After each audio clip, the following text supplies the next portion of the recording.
¿Qué tal amigos? Bienvenidos a un nuevo video. En esta ocasión vamos a hablar acerca del Dios malo del Antiguo Testamento, obviamente malo entre comillas. Y esto tiene que ver con una impresión que hemos tenido todos los que nos hemos acercado a las Sagradas Escrituras, ya sea como escépticos o ya sea como creyentes.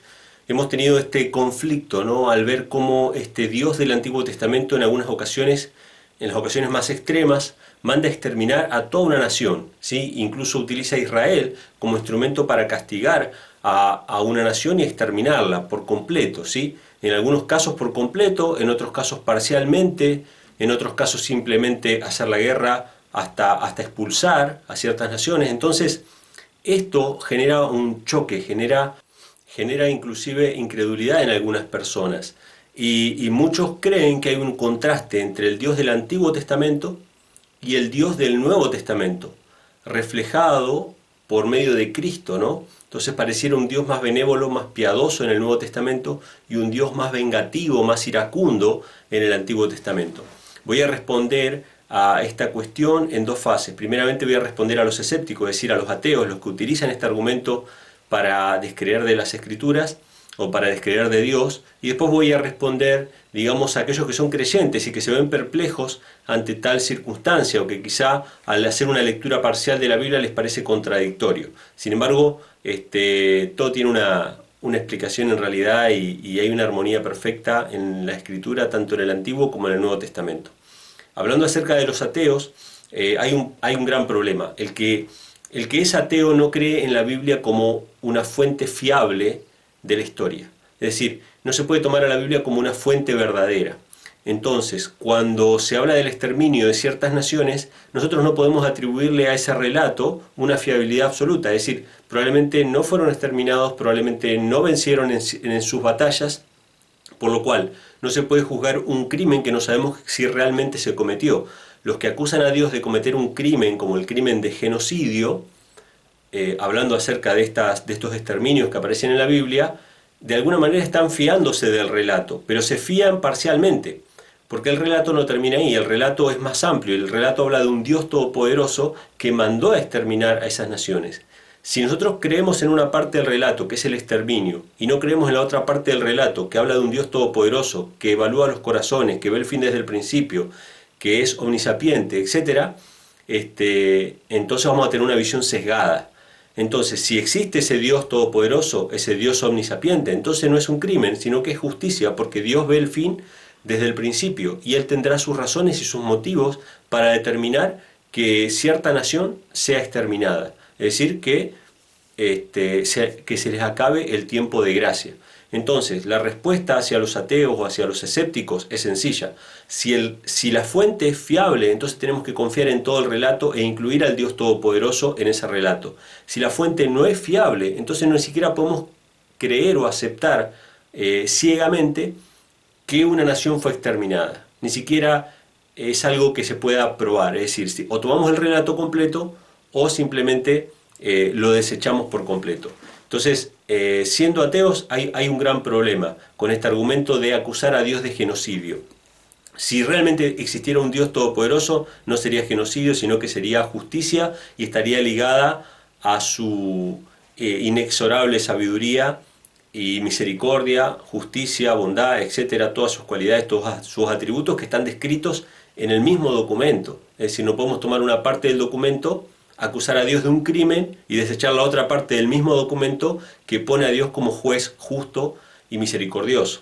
Entonces, en el ateísmo hay un gran problema. No se puede tomar una visión sesgada del mismo documento. O aceptamos todo o rechazamos todo.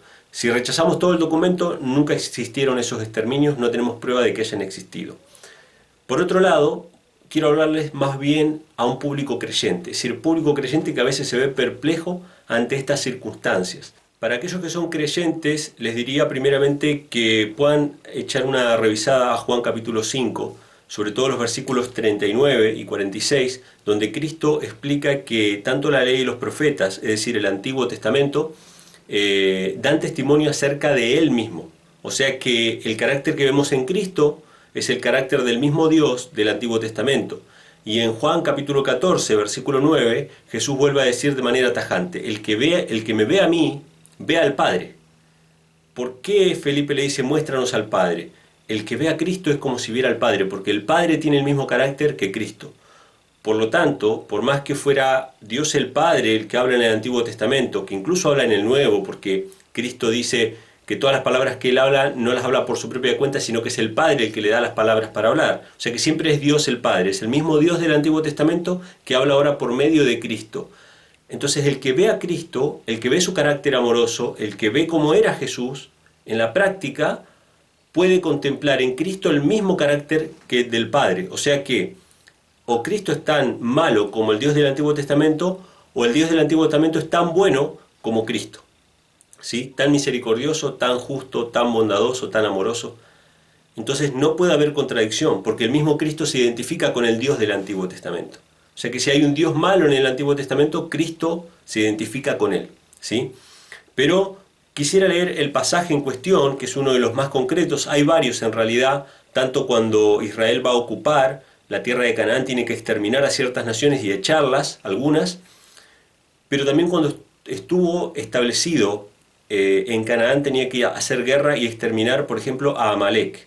¿Sí? Vamos a leer un pasaje que se encuentra en 1 Samuel, capítulo 15, versículos 2 y 3. El profeta Samuel habla al rey Saúl para que vaya a exterminar a un pueblo. Y dice así: así ha dicho Jehová de los ejércitos, acuérdome de lo que hizo Amalek a Israel, que se lo puso en el camino cuando subía de Egipto. Ve pues y hiere a Amalek, y destruiréis en él todo lo que tuviere, y no te apiadéis de él, mata a hombres y mujeres, niños y mamantes, vacas y ovejas, camellos y asnos. Interesante, la orden es que extermina un pueblo completo, y acá es donde entra la perplejidad, y hasta en muchos casos entra la incredulidad, pero nosotros solamente estamos viendo parcialmente el pasaje. Y cuando leemos el resto del capítulo, vemos que el rey Saúl no cumple fielmente la orden que se le había dado. Es decir, dejó algunos animales con vida, dejó algunas personas con vida, entre ellos el rey, que en el versículo 32 habla, el versículo 32 y 33 habla de que Samuel terminó de matarlo, ¿sí? Porque el profeta Samuel lo terminó de matar porque Saúl había desobedecido la orden de Dios de exterminar a todos. Y ese rey se llamaba Agag. Recuerden ese nombre, Agag, ¿sí? Porque lo vamos a ver ahora más adelante. Ahora, ¿qué punto tenemos que entender acerca del contexto para tratar de ver el panorama un poco más amplio acerca de la destrucción de una nación completa? ¿Por qué un Dios misericordioso es capaz de destruir por completo una nación? Evidentemente, para Dios no eran todas las naciones iguales. Para Dios no todas las naciones habían llegado a una cierta medida de maldad.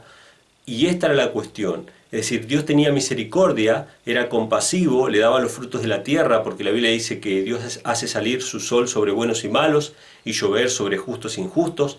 Durante siglos Dios toleraba la maldad, pero llegaba un momento en que esa maldad tenía que terminarse. No podía perpetuarse en el tiempo, generación tras generación, esa maldad, porque iba a ser para perjuicio de toda la humanidad. Es decir, Dios preveía con visión profética, como lo dice Isaías.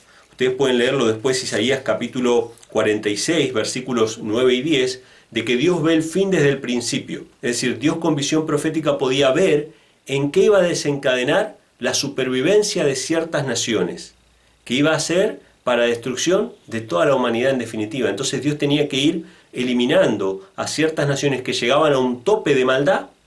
Por más que Dios había sido misericordioso durante mucho tiempo, porque si no eso iba a traer la catástrofe de la autodestrucción de toda la humanidad. Eso mismo pasó con el diluvio. Si Dios no hubiese intervenido con el diluvio, la raza humana tiempo ya hace que se hubiese extinguido. Ustedes fíjense que nosotros, todos los científicos, ambientalistas, políticos, estadistas, todos hablan de que vamos camino hacia nuestra autodestrucción. Y lo dicen ellos y a nadie le ofende, ¿sí? Vamos hacia nuestra autodestrucción. Entonces ellos proponen medidas drásticas que no tienen autoridad de tomar, como por ejemplo reducir la población mundial. Esta es una cuestión que plantean la mayoría de los estados, las Naciones Unidas, de que hay que reducir la población mundial para que evitemos la autodestrucción. Entonces el ser humano no tiene el poder o la autoridad de decretar tal cosa, sin embargo lo hace. En cambio, en este caso es Dios el que decreta el exterminio de una nación para que pueda sobrevivir y seguir viviendo la raza humana, ¿sí? Entonces vamos a leer algo acerca de este principio en Génesis capítulo 15, cuando Dios le promete a Abraham de que va a ser de él una gran nación. Dice que él iba a habitar en Egipto, pero que después de Egipto iba a volver a Canaán. ¿Cuándo? Cuando la maldad de los moradores de Canaán llegara hasta el extremo. Es decir, Dios iba a tolerar la maldad hasta cierto punto.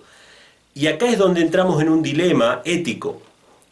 ¿Qué clase de Dios es capaz de tolerar la maldad eternamente o perpetuamente? ¿Es un Dios bueno o es un Dios malo? ¿Qué esperaríamos acerca de un Dios bueno? ¿Que tolere la maldad eternamente o que no la tolere para siempre? Evidentemente, de un Dios bueno esperaríamos que no tolere para siempre la maldad, que le ponga fin al dolor, que le ponga fin al pecado. Eso esperaríamos de un Dios bueno. Si Dios no interviniera de ninguna manera, diríamos, ¿dónde está Dios? ¿Por qué hay tanta maldad? Fíjense lo caprichoso y lo rebuscado de los argumentos de los seres humanos para tratar de negar la existencia de Dios o rechazar a Dios. Si Dios interviene para quitar la maldad, es cruel. Pero si Dios no interviene para quitar la maldad, entonces es un Dios al que no le interesa lo que le pasa al ser humano. Fíjense, así somos los seres humanos. Cuando le buscamos, como se le dice acá en Argentina, ¿no?, la quinta pata al gato para no aceptar que hay un Dios y que ese Dios es justo. Pero la Biblia nos dice lo siguiente, esto está en Génesis capítulo 15, versículo 16. Dice, en la cuarta generación volverán acá, porque aún no está cumplida la maldad del amorreo hasta aquí. Es decir, los amorreos tenían maldad, Dios la toleraba esa maldad, pero hasta cierto punto la iba a tolerar. Cuando se cumpliera la medida, Dios iba a intervenir. ¿De qué manera iba a intervenir? Obviamente sojuzgando a esa nación o exterminándola, que fue el caso de muchas de estas naciones. Y uno podría pensar que Dios es un Dios injusto. ¿Por qué? Porque obviamente castigó a otras naciones, pero no castigó a su propia nación, al pueblo que él había escogido. Sin embargo, eso dista mucho de la realidad. La Biblia nos habla de varios cautiverios, incluso prácticamente no de un exterminio, sí, pero una dispersión absoluta de Jerusalén en el año 70. Esto estaba profetizado y también había una medida. O sea, Dios iba a tolerar el pecado de su pueblo hasta cierto punto. Y a partir de ahí Dios iba a intervenir, ¿sí? Y mucha gente murió en el asedio de Jerusalén, mucha gente fue destruida, se cumplieron profecías terroríficas del Antiguo Testamento acerca de Jerusalén, en el cual hasta hubo casos en que las madres se comían a sus hijos por el hambre del sitio que hubo en Jerusalén. Pero quisiera leer lo que dice Cristo acerca de esto y las expresiones que utiliza, que son las mismas que se refieren a las naciones paganas, ¿sí? Dios tuvo misericordia con las naciones paganas, tuvo misericordia con el pueblo de Israel, pero hasta cierto punto Dios reclamó y Dios puso un tope, puso un alto al pecado. La maldad no se tenía que desarrollar hasta tal punto, ¿sí? Dios tenía que intervenir para que no terminemos todos autodestruyéndonos. De la misma manera va a intervenir en el tiempo final para que la raza humana no se autodestruya. Así como profetizan hoy muchos estadistas, ecologistas, sociólogos, etcétera, todos dicen, bueno, el ser humano va camino a autodestruirse. Y el ser humano quiere intervenir y quiere empezar a decir, bueno, quién vive y quién no vive.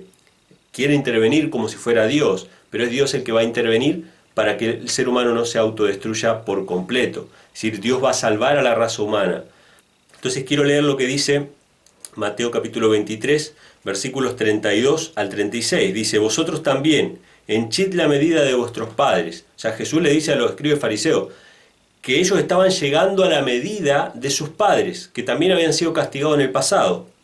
Dice, serpiente, generación de víboras, ¿cómo evitaréis el juicio del infierno? Es decir, Dios les habla acerca de la muerte que ellos mismos están garantizando al rebelarse contra Dios, a los judíos mismos, ¿sí? Al mismo pueblo de Dios. O sea, Dios es justo para con todas las naciones, incluso para con su pueblo. Entonces dice el versículo 36, de cierto os digo que todo esto vendrá sobre esta generación. Y llora sobre Jerusalén diciendo que Dios quiso proteger a Jerusalén, pero como Jerusalén no quiso ser protegida, rechazó a Dios, rechazó su ley, que la ley de Dios es un cerco que nos protege, quedó a merced de los romanos. Y los romanos destruyeron Jerusalén y dispersaron a los pocos judíos que sobrevivieron. Así que vemos que el juicio de Dios es sobre cada generación. Dios tolera el pecado hasta cierto punto. Pero nosotros podríamos preguntarnos, ¿será Dios justo al destruir a toda una nación por el pecado de unos pocos? ¿Sí? Podríamos hacernos esta pregunta. O también podríamos confiar en que Dios es todopoderoso, omnisapiente, que ve el fin desde el principio y decir, bueno, realmente si Dios decide destruir una nación completa, Él tiene sus razones para hacerlo. Vamos a ver un caso en el que el ser humano, acá representado por Abraham, intercede para con Dios, diciéndole, ¿seguro Dios de que vas a destruir una nación? En este caso era Sodoma y Gomorra, ¿sí? Los ángeles habían bajado, Génesis capítulo 18, versículos 20 y 21, dice, entonces Jehová le dijo, por cuanto el clamor de Sodoma y Gomorra se aumenta más y más, y el pecado de ellos se ha agravado en extremo, fíjense, siempre es lo mismo. Dios tolera a las personas que se rebelan, tolera que las naciones incluso dicten leyes que van en contra de la ley de Dios, lo tolera por un tiempo, pero llega un momento en que Dios interviene, ¿sí? Dios interviene. Entonces dice, el pecado se ha agravado en extremo, descenderé ahora y veré si han consumado su obra según el clamor que ha venido hasta mí, y si no, lo sabré. Entonces Abraham dice, esperen, mi sobrino Lot está en Sodoma y Gomorra. Dios, ¿está seguro que vas a destruir a la ciudad? Y empieza a regatear con Dios, empieza a decirle, pero Señor, si hubieran 100 justos en la ciudad, ¿destruirías toda la ciudad con esos justos adentro? Y Dios le dice, no, yo no destruiría la ciudad si hubieran 100 justos. Dice, y si hubieran 60 y si hubieran 50, y Dios dice, no voy a destruir la ciudad si hubieran 50. Y si hubieran 45, y Abraham se preocupa de seguir preguntándole a Dios porque piensa que Dios se va a ofender. Dios no se ofende. Dios le aclara todas las dudas a sus criaturas. Y yo estoy seguro de que si vos tenés dudas ahora y vas sinceramente a Dios y a su palabra, Él te va a aclarar todas las dudas. Entonces Dios le dice, si hubieran 45 justos, no destruiré la ciudad por amor a esos justos. Y si hubieran 30, Dios le dice, no destruiré. Y si hubieran 20, y si hubieran 10 justos, Dios le dice, no destruiré la ciudad si hubieran 10 justos en Sodoma y Gomorra. Abraham se quedó tranquilo. Dijo, bueno, gracias. Yo calculo que tiene que haber 10 justos en la ciudad. No habían. La historia nos cuenta de que los ángeles fueron y sacaron a Lot y a su familia, que eran él, su esposa y sus 2 hijas. Ni siquiera su esposa se salvó. Habían muy poquitos justos. Dios los sacó y destruyó la ciudad. ¿Qué nos cuenta esta historia? De que si Dios decide exterminar un pueblo, en este caso hoy día no lo haría con una nación por medio de un ejército como fue en la época de Israel, donde era una teocracia declarada, es decir, todos sabían que Jehová era el Dios de Israel y todos sabían que Israel era el pueblo de Dios. No pasa lo mismo hoy día.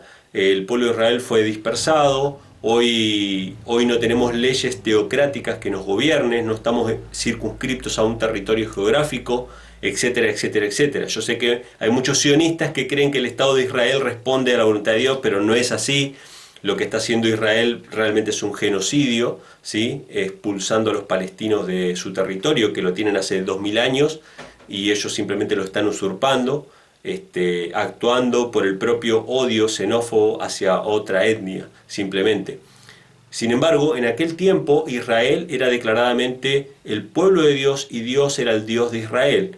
Pero vamos a ver que siguen sucediendo cosas similares incluso con eventos, entre comillas, naturales o catástrofes naturales. Pero lo importante de este pasaje es que Dios no destruyó la ciudad con personas justas adentro. O sea que Dios conocía todas las cosas y Dios destruyó solamente a los impíos. Otro caso interesante es el de la ciudad de Nínive. Nínive era una ciudad también pagana, sumida en la idolatría, habían crímenes de todo tipo, y Dios se cansó de Nínive y dijo, bueno, la maldad llegó hasta el colmo, pero lo que voy a hacer es mandarle un profeta, a ver si se arrepienten. Mandó un profeta, el profeta Jonás, esto está registrado en el libro de Jonás, lo pueden leer, la historia es muy corta. En realidad, primeramente, Jonás no va a la ciudad de Nínive porque él la considera tan pecadora que no vale la pena ir a predicar. O sea, él va para otro lado, incluso temiendo por su vida, porque él dice, voy a ir a predicar a esa ciudad que está tan sumida en el pecado, me van a terminar matando. Así que Dios lo fuerza a ir a la ciudad de Nínive, él predica que se arrepientan, porque si no en 40 días Dios iba a destruir la ciudad, y entre paréntesis pueden comparar esos 40 días de gracia con los 40 años que hubieron entre que Cristo predicó a Jerusalén y que fue destruida Jerusalén, ¿sí? Y Jesús mismo se comparó con Jonás, diciendo, Nínive se arrepintió a la predicación de Jonás, pero esta generación no se arrepiente ante uno mayor que Jonás, que era Cristo. Entonces, Jonás fue, predicó el Evangelio y todos se arrepintieron, hasta el rey ayunó, hicieron duelo, se arrepintieron de sus pecados, y Dios no destruyó la ciudad, Dios la perdonó, simplemente porque dejaron de hacer el mal. Entonces tenemos que la destrucción de una nación completa está bajo el arbitrio de un Dios justo y misericordioso, y que no es una cuestión caprichosa, no es una cuestión simplemente de autoridad, sino que es para salvaguardar o para resguardar a la humanidad toda. Un ejemplo de esto lo tenemos en el libro de Esther. En el libro de Esther se presenta que Amán, un funcionario del rey Asuero, planeó el exterminio de todos los judíos del imperio, ¿sí? Este Amán se llamaba Amán Agageo. Interesante. Agageo viene de Agag. Agag era el rey a quien le perdonó la vida el rey Saúl. Es decir, Dios sabía desde el principio, porque Dios ve el fin desde el principio, que no había que perdonar a los amalecitas. ¿Por qué? Porque en el futuro se iban a levantar para exterminar al pueblo de Dios. Este es un ejemplo simplemente de cómo Dios ve todas las cosas y de que debemos confiar en su misericordia, que debemos confiar en su justicia y que de ninguna manera se ponen en tela de juicio los actos de Dios. Muchas personas utilizan este argumento para descreer de la Biblia o para descreer de la misericordia de Dios. Sin embargo, el carácter de Dios es justicia y misericordia. No solamente una de las características, sino las dos características a la vez. Dios es un Dios justo que no va a dejar sin castigo al impío, pero es misericordioso y perdona al impío si se arrepiente y cambia su parecer. Eso no va a cambiar. Nosotros no podemos buscar un Dios hecho a nuestra medida o según los criterios morales que nosotros hayamos inventado. Dios es justicia y misericordia y tiene una controversia con todas las naciones. Es indistinto si Estados Unidos, Alemania o Rusia o Argentina o cualquier nación reconoce al Dios del cielo o no. Eso es indistinto para Dios. El hecho de que ellos reconozcan o no reconozcan que haya un Dios no hace que Dios deje de existir y que Dios deje de demandarle justicia a aquellos que gobiernan y al pueblo todo. Si un gobierno, si un presidente, si una nación toda aprueba leyes que van en contra de la voluntad de Dios, es esperable que haya una ruina nacional. ¿Por qué? Porque han abandonado los principios de Dios. Las naciones más prósperas, las que más han avanzado en cuestiones de libertad, en cuestiones de prosperidad económica, etc., son las naciones que más se han acercado o se han aferrado a la Biblia, ¿sí? En definitiva, naciones protestantes, naciones de origen protestante que mantienen todavía ciertos principios bíblicos, son las que más han prosperado, las que más se han destacado en el mundo, tanto económicamente como en cuestiones de libertades de conciencia o libertad de expresión. En cambio, las naciones que más se han alejado de la Biblia, que sobre todo son naciones católicas, por lo menos acá en Latinoamérica, en América, podríamos decir, ¿no?, que es el experimento más nuevo. En Europa ya llevan siglos con eso, pero en América, que es el experimento más nuevo, podemos ver que las naciones de origen más protestante tienen más prosperidad, cuando las naciones de origen católico, que son las que han rechazado la Biblia o ciertas leyes de la Biblia, se han sumido más y más en la pobreza y en la corrupción.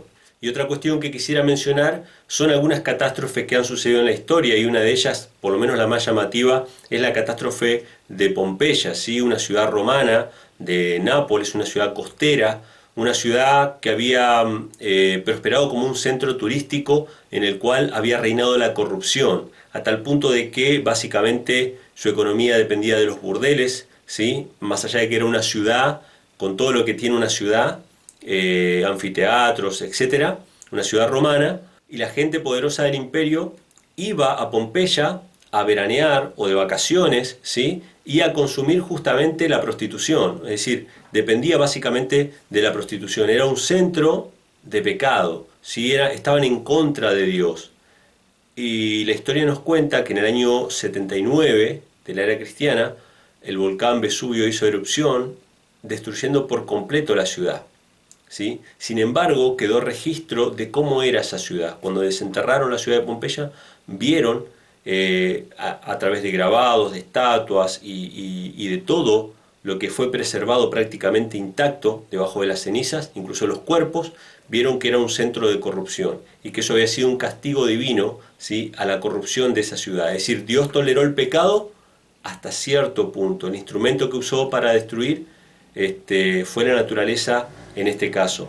No sin aviso, porque hubieron sismos previos. Años antes hubieron sismos, terremotos, que fueron avisándole a esa gente que debía arrepentirse, que debían cambiar su proceder. Sin embargo, los juicios de Dios cayeron tanto sobre Pompeya, como sobre Sodoma y Gomorra, como sobre Jerusalén y como sobre muchas otras naciones que están entregadas hoy en día al pecado y que se están viendo las consecuencias. Y de ninguna manera hay un contraste entre el Antiguo y el Nuevo Testamento. No es un Dios del Antiguo Testamento y un Dios del Nuevo Testamento. Jesús mismo actuó juntamente con su Padre en el Antiguo Testamento, visitando a Abraham, intercediendo, ¿sí?, delante de Dios por la salvación de esos pueblos. Sin embargo, la justicia de Dios no puede ser detenida si no hay arrepentimiento de sus criaturas, de las naciones, de los pueblos, de los seres humanos. Es decir, Dios no va a tolerar la maldad para siempre. Y si Dios tolerara la maldad para siempre, nosotros le reclamaríamos a Dios por qué Dios tolera la maldad, por qué un Dios bueno permite tal y tal cosa, ¿no? Entonces somos nosotros con doble vara a veces para medir a Dios y para juzgar, ¿sí? Y también ignoramos que Dios es todopoderoso y que Dios es omnisapiente y que si Él decreta la destrucción de una nación, tiene la autoridad para hacerlo, ¿no? Es decir, la Biblia nos presenta que Dios tiene la autoridad para hacerlo y que Dios es paciente para con esos pueblos, para que se arrepientan y que se vuelvan de sus malos caminos, que en definitiva los llevan a ellos mismos a la autodestrucción, incluso a otras naciones también a la autodestrucción. Por eso es que nosotros esperamos que cuando Estados Unidos dicte leyes en contra de la ley de Dios, abiertamente en contra de la ley de Dios, como va a ser la ley dominical, cuando Estados Unidos dicte esas leyes, va a venir como consecuencia la ruina nacional. Y de esa ruina van a ser culpados aquellos que obedezcan los mandamientos de Dios. Así que esto es lo que quería compartir con ustedes. Espero que les haya gustado, que les sirva, que podamos ver la Biblia como un todo, no sacar un segmento y hacer de eso no una doctrina o desarrollar una doctrina, sino que tenemos que ver todo el panorama. La Biblia declara de Dios que es justo, es misericordioso, es amoroso. El carácter de Dios el Padre se ha visto reflejado en las obras de Cristo cuando Él estuvo aquí con la tierra. Cristo era Dios manifestado en carne en el sentido de que el carácter de Dios se hizo visible a través de Cristo y ahora a través de Cristo lo vemos tal cual es, sin interpretaciones humanas, sin prejuicios humanos. Entonces aquel que quiera ver el carácter del Padre lo puede ver en Cristo. Y su justicia, la justicia de Cristo también se puede ver reflejada en el Antiguo Testamento. Tanto el Antiguo como el Nuevo Testamento nos hablan de Cristo y son palabra de Dios el Padre. Así que bueno, espero que les haya gustado este video. Si les gustó, denle a me gusta, dejen acá abajo todos sus comentarios, suscríbanse al canal y compartan este video con sus amigos. Estaremos viendo en un próximo video. Que Dios les bendiga.